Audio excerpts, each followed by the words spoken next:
अभी हमने बात की थी एक तरीका जिसमें एक रॉड को लेकर दौड़े थे, उसमें पोटेंशियल डिफरेंस मेंटेन हुआ था। Now will talk about the battery. It is also a source of electricity, और ये हमें बैटरी, इस चैप्टर में हमें बैटरी का ही यूज है। तो सोर्स ऑफ इलेक्ट्रिसिटी का जो हमारे लेवल पे अभी हमें सबसे इंपॉर्टेंट यूज है वो है बैटरी का। बैटरी करती क्या है? मैंने आपसे बोला था कि सोर्स ऑफ इलेक्ट्रिसिटी जो है वो अपनी एनर्जी को इलेक्ट्रिक एनर्जी में कन्वर्ट करती है बाय मेंटेनिंग पोटेंशियल डिफरेंस। तो बैटरी के पास कौन सी अपनी एनर्जी है? बैटरी के पास जो एनर्जी है उसे हमने कहा केमिकल एनर्जी। तो बैटरी जो है वो केमिकल एनर्जी को किसमें? इलेक्ट्रिक एनर्जी में कन्वर्ट करती है। करने के लिए करना क्या होता है? कुछ भी करके पोटेंशियल डिफरेंस मेंटेन करने का एक तरीका है, इलेक्ट्रिकल एनर्जी में कन्वर्ट करती है। तो बैटरी की डेफिनेशन कोई पूछे तो क्या? तो battery is a device which can convert it's chemical energy into electrical energy. तो कैसे काम करती है बैटरी, इसका एक हम फिजिकल आउटव्यू समझने की कोशिश करते हैं। ऐसा नहीं है कि केमिस्ट्री में डिटेल में जाएंगे कि क्या हो रहा है एग्जैक्टली आयंस के साथ, पर फिजिकली क्या हो रहा है उसको समझने की हम कोशिश करते हैं। तो अपन ने क्या किया, एक वेसल लिया अपन ने, उस वेसल में अपन ने 2 मेटल रॉड्स डाली। Let's say the name is A and B, और ए जो है वो ज्यादा इलेक्ट्रोपॉजिटिव है, यानी ए नेगेटिव आयंस के लिए ए का अट्रैक्शन बी से ज्यादा है, ये मैं मान के चल रहा हूं। और इसमें मैंने यहां पर एक सॉल्यूशन डाला, वो BSO4 का। BSO4 का क्या? BSO4 का सॉल्यूशन डाला, बी का साथ SO4 को मिलाकर BSO4 का सॉल्यूशन डाला। अब जैसे ये 2 प्लेट्स इसमें हैं, हम इस प्रोसेस को समझने की कोशिश करते हैं। Not going into detailed of chemistry, but मोटा मोटा हम समझने की कोशिश करते हैं क्या है। तो ए जो है वो ज्यादा इलेक्ट्रोपॉजिटिव है, यानी SO4 के साथ वो एसोसिएट होना चाहता है। ए अगर SO4 के साथ एसोसिएट होना चाहता है तो वो चाहेगा बी को हटाए और खुद SO4 के साथ एसोसिएट हो जाए। तो होता क्या है कि इस रॉड से SO4 के अट्रैक्शन के कारण A++ बाहर आता है। इस रॉड से A++ बाहर आता है और इस B को बाहर निकालता है, B++ को बाहर हटाता है और ASO4 बना देता है। अब ये B++ क्या करेगा? B++ इस केमिकल आयन में उसको रहने की जगह नहीं मिल रही है, सब उसको भगा रहे हैं यहां से कि यहां से जाओ। तो B++ जाकर इस रॉड पे डिकम्पोज हो जाता है। तो जैसे यहां डिकम्पोज होगा, यहां पर पॉजिटिव चार्ज इकट्ठा हो गया, और यहां पर निगेटिव। यहां निगेटिव क्यों आया? जो इलेक्ट्रोपॉजिटिव ज्यादा है उस पर निगेटिव चार्ज क्यों आया? क्योंकि उससे A++ निकल गया। तो यहां निगेटिव चार्ज इकट्ठा हो गया, यहां पॉजिटिव चार्ज इकट्ठा हो गया। अब अभी भी SO4 और भी पड़े हुए हैं, तो अब ये A++ फिर चाहेगा अगले SO4 को हटा के एक और A++ निकलना चाहेगा। जैसे एक और A++ निकलना चाहेगा, ये नेगेटिव चार्ज कहेगा मत जाओ, ये अपनी तरफ खींचेगा, ये इसे रोकने की कोशिश करेगा। लेकिन SO4 का अट्रैक्शन मान लिया अभी ज्यादा है, और नेगेटिव चार्ज भी बहुत छोटा सा डेवलप हुआ है इस रॉड पे, तो इसका अट्रैक्शन कम है, तो A++ अभी और निकल जाएगा। A++ अभी और निकला, SO4 के साथ एसोसिएट हुआ, तो यहां पे और नेगेटिव चार्ज आ गया, और नेगेटिव चार्ज आया, ये B++ को उधर धक्का मारा गया कि जाओ यहां से, लेकिन यहां पे ये रोक रहा था, पर मान लिया इसका धक्का ज्यादा ताकतवर है, तो ये अल्टीमेटली जाके वहां पे इकट्ठा हो गया, तो यहां पे पॉजिटिव आ गया। ये प्रोसेस होता रहेगा। कब तक होता रहेगा? जब तक यहां से SO4 का अट्रैक्शन जितनी ताकत से उसे खींच रहा है, ये नेगेटिव चार्ज उतनी ताकत से उसे रोकने की ताकत ना बना ले। तो वो थोड़े समय बाद होगा, जब यहां पे कुछ निगेटिव यहां पे कुछ पॉजिटिव चार्ज इकट्ठा हो गया, तो उस केस में थोड़े समय बाद स्टेबल स्टेट आएगी, स्टैटिक स्टेट आएगी। इसको हम वैसे डायनामिक स्टेट भी कह सकते हैं, क्योंकि थोड़ा दोनों चीजें हो रही होंगी लगातार। पर थोड़े समय बाद हमें ओवरऑल क्या दिखाई देगा कि यहां पर नेगेटिव चार्ज इतना हो गया और यहां पे पॉजिटिव चार्ज इतना हो गया कि अट्रैक्शन SO4 का और माइनस का बराबर हो गया। तो चार्ज का फ्लो ऑलमोस्ट हमें मैक्रोस्कोपिकली बंद हो गया। माइक्रोस्कोपिकली एक्चुअली हो रहा होगा, कुछ इधर से इधर जा रहे हैं, कुछ इधर से इधर आ रहे होंगे, डायनामिक इक्विलिब्रियम होगा, लेकिन मैक्रोस्कोपिकली चार्ज का फ्लो रुक गया। यहां नेगेटिव चार्ज और यहां पॉजिटिव चार्ज इकट्ठा हो गया, और नेगेटिव चार्ज पॉजिटिव चार्ज यहां पे जैसे ही इकट्ठा हो गया, इनके बीच में एक पोटेंशियल डिफरेंस हो गया। ये कैसा हुआ? ये हायर पोटेंशियल हुआ, और ये कैसा हुआ? लोअर पोटेंशियल हुआ। पॉजिटिव चार्ज है, नेगेटिव चार्ज है, तो इनके पोटेंशियल डिफरेंस को जब ये इकट्ठा हो गया, तो VA यानी VB ज्यादा है, तो VB माइनस VA को हमने नाम दिया EMF। जैसे मैंने इस पोटेंशियल का नाम दिया, पोटेंशियल डिफरेंस का नाम दिया EMF, तो आपका ये सवाल आया कि सर इसको EMF क्यों कहा आपने? EMF तो आप तब कहते थे ना जब बैकअप अरेंजमेंट हो। तो मैंने कहा हाँ है तो इसमें बैकअप अरेंजमेंट। तो आपने कहा कि प्लीज सर दिखा दो। तो मैंने क्या किया, मैंने कहा एक काम करते हैं, एक तार को यहां से A से B से जोड़ देते हैं।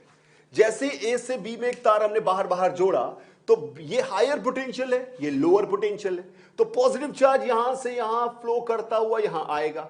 जैसे ही पॉजिटिव चार्ज यहां से यहां फ्लो करता आएगा, यहां नेगेटिव चार्ज क्या हो जाएगा? कम। नेगेटिव चार्ज यहां कम, यहां पर पॉजिटिव चार्ज कम। SO4 लगातार कह रहा था मेरे पास आ जाओ, A++ क्यों नहीं निकल पा रहा था? क्योंकि नेगेटिव चार्ज रोक रहा था। पर जैसे ही ये नेगेटिव चार्ज कम हुआ, SO4 की ताकत उसकी ताकत से ज्यादा हो गई और A++ निकल गया। जैसे ही A++ निकल गया, इसका मतलब इस पर नेगेटिव चार्ज आ गया। इसने कम करने की कोशिश की negative charge, positive charge flow कराकर, और यहां से A++ निकल के वापस से नेगेटिव चार्ज मेंटेन रख रहा है। यानी ये केमिकल एनर्जी जो ये SO4 का अट्रैक्शन है, इस केमिकल एनर्जी के एक्सपेंस पर इनके बीच का पोटेंशियल डिफरेंस मेंटेन है। यानी potential difference is maintained at the expense of chemical energy, at the expense of chemical energy। तो इसीलिए हमने इसका क्या नाम दिया? हमने इसका नाम दिया EMF। तो ये पोटेंशियल डिफरेंस जो आ गया उसको हमने EMF कहा। ओके, तो अभी हमने EMF डिफाइन किया कि जो पोटेंशियल डिफरेंस बैटरी में मेंटेन हो गया उसको EMF कहते हैं। अब इसको हम थोड़ा और इलाबोरेट करते हैं कि EMF और potential difference in a battery में क्या रिलेशन है, what is the meaning of that. तो विल ट्राई टू अंडरस्टैंड। तो सबसे पहले हमने क्या कहा कि आपने एक बैटरी मार्केट से खरीदी और ये बैटरी जो है आपकी, इसमें positive charge negative charge distribute हो चुका है। ये A प्लेट थी, ये B प्लेट थी, इस पे पॉजिटिव चार्ज V हायर और इस पे V लोअर मेंटेन हो चुका है, इस पे पॉजिटिव और नेगेटिव चार्ज आ चुका है। अभी हम बैटरी को यूज नहीं कर रहे हैं, तो ये हमारी बैटरी का स्टेट कहलाता है आइडल स्टेट। आइडल मतलब खाली पड़ी हुई है, आइडल स्टेट। तो ये आइडल स्टेट में बैटरी है। दूसरा, अभी हमने जब इस बैटरी को यूज करना स्टार्ट किया, जब हमारा बैकअप अरेंजमेंट हमें दिखाई दिया था, तो हमने यहां पर क्या किया?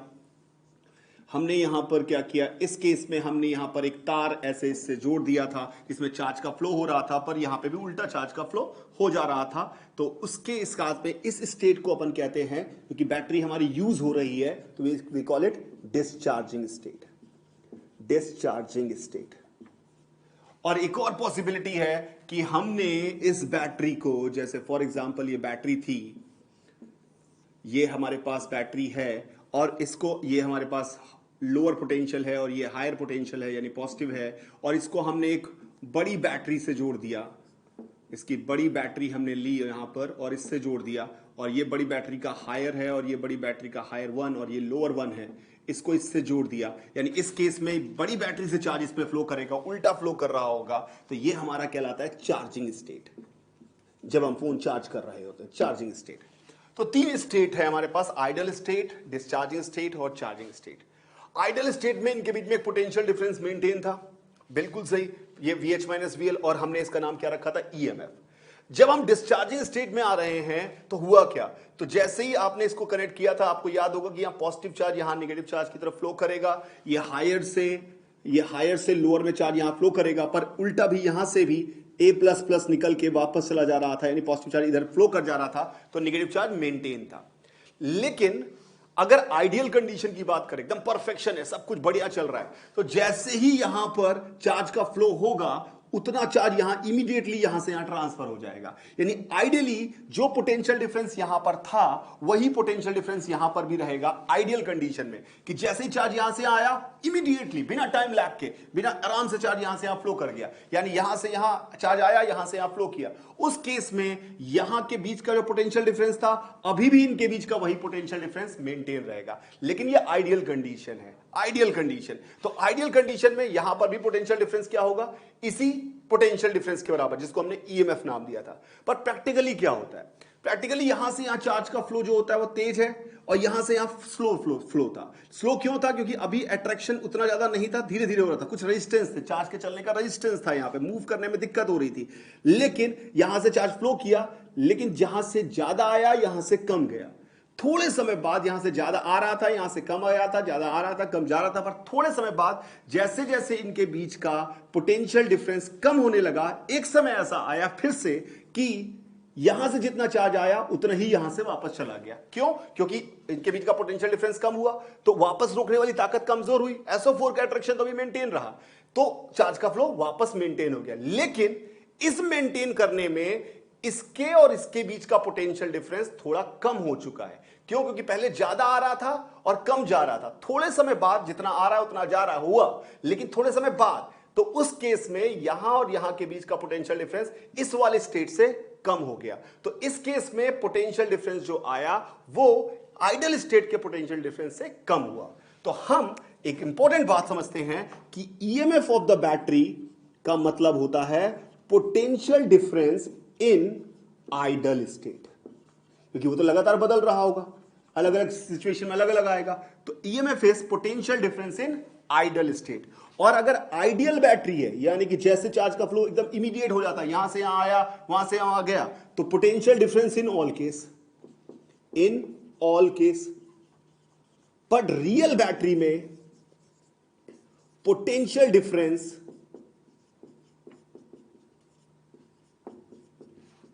And EMF may be different। देखते हैं कैसे may be different। देखते हैं कैसे। जैसे फॉर एग्जाम्पल अगर हम बात करें इस केस में जो मैंने क्या बताया, इनिशियली चार्ज ज्यादा फ्लो कर रहा था और बाद में यहां से यहां बराबर हो गया। तो इनिशियली ज्यादा फ्लो किया, यहां से कम आ पाया, पर बाद में सेटल हुआ। तो इनिशियली ज्यादा फ्लो करने से इनके बीच का चार्ज कम हो गया होगा, यानी पोटेंशियल डिफरेंस कम हो गया होगा। यानी वी कैन से इन डिस्चार्जिंग स्टेट की अगर हम बात करें, जब वो डिस्चार्ज हो रही होगी तो पोटेंशियल डिफरेंस जो होगा वो छोटा होगा ईएमएफ से। कब की बात कर रहा हूं? I am talking about real battery, real situation की बात कर रहा हूं। तो डिस्चार्जिंग स्टेट में पोटेंशियल डिफरेंस ईएमएफ से छोटा होगा। सिमिलरली अगर हम चार्जिंग स्टेट में बात करें तो फिर से यहां पे पहले ज्यादा फ्लो हो रहा होगा, यहां से कम वापस जा पा रहा होगा। तो चार्जिंग स्टेट में अगर हम बात करें तो पोटेंशियल डिफरेंस जो होगा वो ज्यादा होगा ईएमएफ से। और आइडियल स्टेट में पोटेंशियल डिफरेंस को ईएमएफ कहते हैं। तो वैसे तो डेफिनेशन में कोई पूछे ईएमएफ क्या है, तो EMF is the potential difference between two plates in ideal state. लेकिन आइडियल बैटरी हो, यानी कि उसमें जैसे चार्ज यहां से यहां गया वैसे इमीडिएटली चला गया, तो चाहे कोई भी स्टेट हो, डिस्चार्जिंग हो चार्जिंग हो, हर स्टेट में पोटेंशियल डिफरेंस ही हमारा ईएमएफ है। लेकिन रियल बैटरी में तीनों केसेस अलग अलग है। डिस्चार्जिंग स्टेट में पोटेंशियल डिफरेंस छोटा होगा ईएमएफ से, चार्जिंग स्टेट में पोटेंशियल डिफरेंस बड़ा होगा ईएमएफ से, और आइडियल स्टेट में पोटेंशियल डिफरेंस ईएमएफ के बराबर होगा। आई होप ये बात समझ में आ गई होगी आपको। प्लीज ध्यान रखिएगा कि रियल बैटरी और आइडियल बैटरी का क्या डिफरेंस है। आइडियल बैटरी में potential difference is EMF all the time, but real battery में पोटेंशियल डिफरेंस अलग चीज है और ईएमएफ अलग चीज है। ईएमएफ सिर्फ तब कहलाएगा पोटेंशियल डिफरेंस जब वो बैटरी आइडियल पड़ी हो। आई होप ये बात समझ में आ गई होगी। तो इस पूरे चैप्टर में हम क्या बात कर रहे हैं? इस पूरे चैप्टर में हम बात कर रहे हैं कंडक्टर की वो स्टेट जब चार्ज फ्लो कर रहा है, यानी चार्ज का फ्लो होते रहना हमारे लिए बहुत इंपॉर्टेंट है। अगर चार्ज फ्लो होना बंद कर देगा तो हमें एनर्जी मिलना बंद हो जाएगी, यानी कि ultimately charge in motion is very much important. उसके लिए हमने एक फिजिकल क्वांटिटी डिफाइन की जिसका नाम है इलेक्ट्रिक करंट, जो मेजर करता है कि कितना चार्ज फ्लो हो रहा है। तो इलेक्ट्रिक करंट, सबसे पहली बात, इलेक्ट्रिक करंट क्या है? इलेक्ट्रिक करंट जो है इट इज, सबसे पहली बात, it is a scalar quantity. Scalar quantity मैंने सबसे पहले एम्फेसाइज क्यों किया? क्योंकि हमेशा हम बोलते हैं कि करंट इधर चल रहा है, करंट उधर चल रहा है, पर स्टिल इसकी डायरेक्शन हमारे लिए इंपॉर्टेंट नहीं है। इसकी डायरेक्शन हमारे इंपॉर्टेंट नहीं है। अगर टेक्निकली मैं बोलूं तो टेक्निकली कहेंगे कि ये vector law of addition follow नहीं करता, बट अगर हम on the basis of need कहें तो on the basis of need electric current की डायरेक्शन इंपॉर्टेंट है भी नहीं।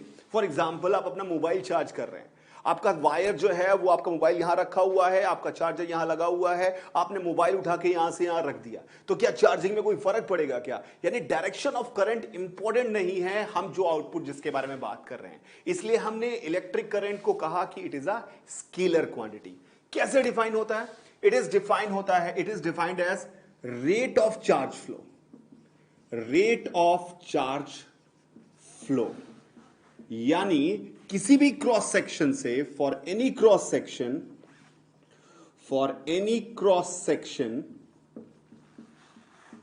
amount of charge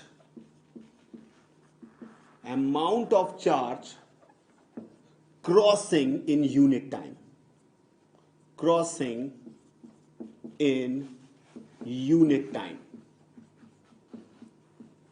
unit time।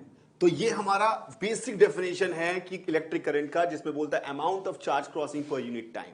So we can define it, अगर हम इसको डिफरेंशियल फॉर्म में लिखें तो I is defined as dq by dt, dq by dt। और अगर हम इसे मैक्रोस्कोपिक फॉर्म में लिखें तो I is delta q amount of charge flow divide by time taken, delta t। तो delta Q by delta T, तो इसका यूनिट क्यू का आपको पता है कि यूनिट होता है कूलॉम, तो इसका यूनिट क्या है? कूलॉम पर सेकेंड। इसे हम क्या कहते हैं? एम्पियर।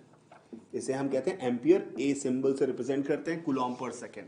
एक्चुअली एम्पियर को हमने फंडामेंटल क्वांटिटी माना बिकॉज करंट के बारे में हमें चार्ज से पहले पता चला और करंट को मेजर करना आसान था, इसलिए हमने, दिखने में ऐसा लग रहा है कि चार्ज फंडामेंटल ज्यादा लग रहा है, पर फंडामेंटल हम किसी को भी मान सकते हैं अपनी सहूलियत के हिसाब से, जिस तरह से हमें चीजों को डिफाइन करना हो। ऑन दैट बेसिस हमने एम्पियर को फंडामेंटल माना है और कूलॉम यानी चार्ज को डिराइव्ड फिजिकल क्वांटिटी माना है। तो एम्पियर इसका यूनिट है जिसको कूलॉम पर सेकंड के बराबर होता है।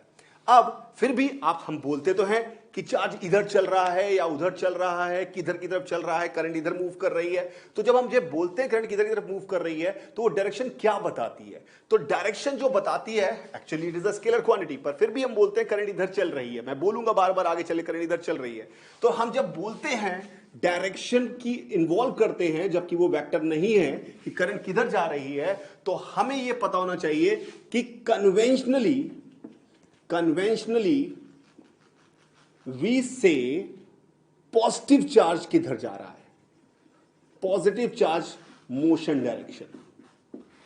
जबकि हमें पता है कि कंडक्टर्स के अंदर फ्री इलेक्ट्रॉन्स मूव करते हैं, पर जब हमें करंट के बारे में हमने पहली बार सोचा था तो हमें पता नहीं था कि फ्री इलेक्ट्रॉन्स मूव करते हैं, इतना बेसिक डिटेल्स नहीं था। तो हमने कन्वेंशनली माना कि पॉजिटिव चार्ज इधर मूव कर रहा होगा, पॉजिटिव चार्ज इधर मूव कर रहा होगा, वही हम कहेंगे डायरेक्शन ऑफ करंट है। Even it is scalar quantity but still will say कि इधर करंट जा रही है, उधर करंट जा रही है, तो पॉजिटिव चार्ज। पर असली में क्या होता है? असली में नेगेटिव चार्ज मूव कर रहा होता है। तो अब हमारे पास बेसिक डेफिनेशन है। जब कोई बोले कि करंट इधर जा रही है, इसका मतलब क्या हुआ? कि पॉजिटिव चार्ज इधर मूव कर रहा है। क्या असली में पॉजिटिव चार्ज इधर मूव कर रहा होगा? नहीं। इसका मतलब हुआ कि फ्री इलेक्ट्रॉन इधर की तरफ ड्रिफ्ट हो रहे हैं। करंट इधर जा रही है तो फ्री इलेक्ट्रॉन इधर की तरफ ड्रिफ्ट हो रहे हैं। लेकिन हम ऐसा मान सकते हैं कि फ्री इलेक्ट्रॉन इधर नहीं चल रहे हैं, पॉजिटिव चार्ज इधर की तरफ मूव कर रहा है। तो in the direction of current we say कि positive charge is moving.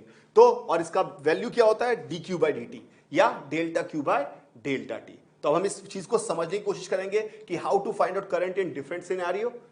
Okay, so हमने अभी पढ़ा कि इलेक्ट्रिक करंट की बेसिक डेफिनेशन क्या है? Amount of charge flow through any cross section. जो किसी क्रॉस सेक्शन से यूनिट टाइम में कितना चार्ज फ्लो हो रहा है उसे हम करंट कहते हैं। तो ये बेसिक परिभाषा कभी मत भूलिएगा।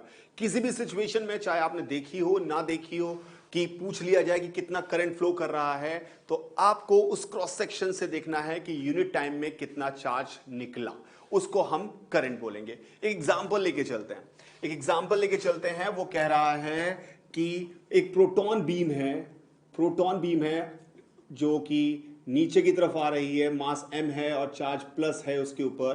प्रोटॉन बीम नीचे की तरफ v स्पीड से आ रही है, मास m की पॉजिटिव इधर से नीचे की तरफ आ रही है। किस किस गैप पे चार्ज पार्टिकल्स रखे हुए हैं ये हमें नहीं पता है। और यहां पर ये अर्थ है, ग्राउंडेड सरफेस है, ये ग्राउंडेड सरफेस पे आके टकरा रही है। और ये प्रोटॉन बीम टकराने के बाद रिवर्ट बैक नहीं कर रहे हैं, ये प्रोटॉन बीम इससे टकरा रहे हैं और इसी में रह जा रहे हैं, इस पे रह जा रहे हैं। वो कह रहे हैं, इसने दिया हुआ है कि they are coming with v velocity से आ रहे हैं। मास तो m है और चार्ज इनके ऊपर e है, ये हमें पता है। तो ये बोल रहा है कि v वेलोसिटी से आ रहे हैं। And in the question it is given कि ये जो प्रोटॉन बीम इससे टकरा रही है, बार बार टकरा रही है, तो इस प्लेट पर जो फोर्स लगा रही है, the value of force on the grounded plate वो है F, फोर्स F लगा रही है। तो पूछ रहा है कि बताओ कि what is the current through this grounded plate. तो पूछ रहा है what is the value of current की वैल्यू क्या होगी। Force on the grounded plate F लगा रही है, करंट की वैल्यू क्या होगी ये हमें बताना है। हमें क्या क्या दिया हुआ है? मास इलेक्ट्रॉन का प्रोटॉन का चार्ज E और उसकी वेलोसिटी v। तो हमें दोनों की बेसिक परिभाषा समझ में आनी चाहिए। क्या बेसिक परिभाषा है? फोर्स का मतलब है change in momentum per unit time. Force का मतलब है change in momentum per unit time, change in momentum per unit time, पर यूनिट टाइम। और करंट का मतलब है charge coming per unit time, charge पर यूनिट टाइम। अब हमें यह पता नहीं है कि कितनी कितनी दूरी पर है, क्या है, 1 मीटर में कितने हैं, क्या है, मुझे कुछ भी नहीं पता। तो मैं मान लेता हूं कि लेट n particles यानी n protons are coming in unit time। Unit time में n पार्टिकल्स आ रहे हैं। अगर यूनिट टाइम में n पार्टिकल्स आ रहे हैं, ये मैंने मान लिया। अच्छा, एक पार्टिकल, एक प्रोटॉन के पास कितना मोमेंटम है? mv। और टकराने के बाद वो क्या बोला था कि वो वापस नहीं लौट रहे हैं, इसी में फ्लो कर जा रहे हैं। इसका मतलब टकराने के बाद वो मूव नहीं कर रहे हैं। तो we can say momentum of a proton incoming is equal to mv, एक प्रोटॉन का। और momentum of proton finally is 0। तो momentum of proton incoming is mv और फाइनल मोमेंटम कितना है? 0। तो एक प्रोटॉन का मोमेंटम कितना चेंज हुआ? चेंज इन मोमेंटम एक प्रोटॉन का हमारे पास आ गया mv। लेकिन हमें एक प्रोटॉन के मोमेंटम चेंज के बारे में बात नहीं करनी है। फोर्स का मतलब है change in momentum in unit time. तो यूनिट टाइम में कितने प्रोटॉन्स आ रहे हैं? मैंने मान रखा n। तो गारंटी के साथ 1 सेकंड में कितना मोमेंटम चेंज होगा? हर प्रोटॉन का mv, n प्रोटॉन्स आ रहे हैं, तो 1 सेकंड में चेंज इन मोमेंटम जो फोर्स होगा दैट वुड बी nmv। तो फोर्स की वैल्यू हमारे पास nmv आ गई, पर n तो हमें पता नहीं है, कोई बात नहीं। तो ये फोर्स की वैल्यू आ गई जो ये प्रोटॉन बीम इस प्लेट पे लगा रहा है। देखते हैं, अब हमें करंट निकालनी है। What is the value of current? Current क्या डिफाइन किया है? करंट इज चार्ज पर यूनिट टाइम। एक प्रोटॉन का चार्ज कितना है? E। और 1 सेकंड में मैंने कितने प्रोटॉन्स माने आते हुए? n। तो यानी 1 सेकंड में कितना चार्ज आ रहा है? एक प्रोटॉन का चार्ज है E और n प्रोटॉन्स आ रहे हैं 1 सेकंड में, तो 1 सेकंड में कितना चार्ज आ गया? ne। तो करंट की वैल्यू हमारे पास हो गई, I की वैल्यू हो गई ne। Simple ne। क्यों ne? क्योंकि number of protons into charge of proton, इसका मतलब it is charge coming per unit time. I is equal to ne। पर n तो हमें पता नहीं है, तो n की वैल्यू हम यहां से उठाते हैं। क्या है n की वैल्यू? f by mv। तो I की वैल्यू हमारे पास आ गई, n की जगह लिखा f by mv इंटू ई। तो हमारी यही करंट की वैल्यू हो गई। तो बेसिक परिभाषाएं ना फोर्स की हमें भूलनी है, ना बेसिक परिभाषा हमें करंट की भूलनी है। अब बहुत सारे एप्लीकेशंस करेंगे, पर कई बार बेसिक परिभाषाओं में सवाल आता है। तो फोर्स की बेसिक परिभाषा change in momentum per unit time, current की बेसिक परिभाषा charge coming per unit time. By using this we got the value of current which comes out Fe by mv। I hope ये बात समझ में आ गई होगी।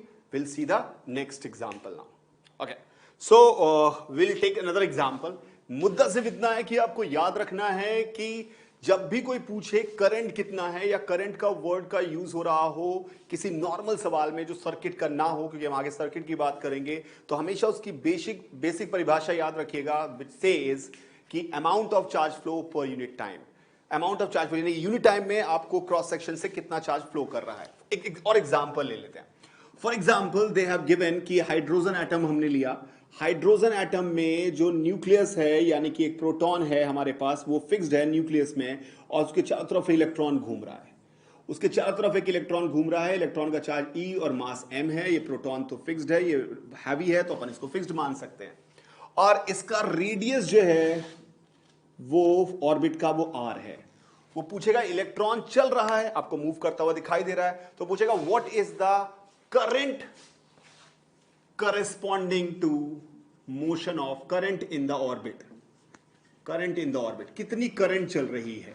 इलेक्ट्रॉन चल रहा है, वो पूछेगा कितनी करंट चल रही है। We have to find out current in the orbit. इस इलेक्ट्रॉन के घूमने से हमें पता है कि जब भी चार्ज मूव कर रहा है we can associate a current across it. तो करंट कितनी चल रही है ये हमें निकालना है। तो अब ये r रेडियस का दिया हुआ है, प्रोटॉन है, वहां इलेक्ट्रॉन है जिसका मास m है। तो सबसे पहले हमें यह निकालना है कि कितना चार्ज पर यूनिट टाइम में हमारे हाथ से गुजरा। यानी अगर मैं यहां हाथ लगाऊं ऐसे, तो ये इलेक्ट्रॉन मेरे हाथ से बार बार गुजर रहा है, तो यूनिट टाइम में कितना चार्ज मेरे हाथ से गुजरा वो हमारा करंट होगा। ठीक है, तो अब देखते हैं कि क्या है। तो इसमें माना मैंने इसकी स्पीड जो है, let's say it is moving with speed v, तो ये v स्पीड से घूम रहा है, तो v स्पीड से घूम रहा है, सर्कल में घूम रहा है r रेडियस के, तो ऑब्वियसली आपको इतना तो पता है कि सेंट्रीपिटल फोर्स चाहिए। कौन देगा सेंट्रीपिटल फोर्स? यहां पर सेंट्रीपिटल फोर्स देगा इलेक्ट्रोस्टैटिक अट्रैक्शन फोर्स। तो इलेक्ट्रोस्टैटिक अट्रैक्शन फोर्स हमारा सेंट्रीपिटल फोर्स देगा, यानी F electrostatic will give us centripetal acceleration. तो सेंट्रीपिटल एक्सीलरेशन देने वाला हमारे पास है इलेक्ट्रोस्टैटिक फोर्स। तो इलेक्ट्रोस्टैटिक फोर्स अभी भी पढ़ा है हमने, तो ये हो गया K E by r square, K Q1 Q2 by r square. It is a force acting on the electron toward the center and it will give the needed centripetal acceleration. F बराबर ma, m into a. What is the centripetal acceleration? V square by r. So by this हमारे पास आ गया K E by r square equal to mv square by r. Can we find out the value of v out of it?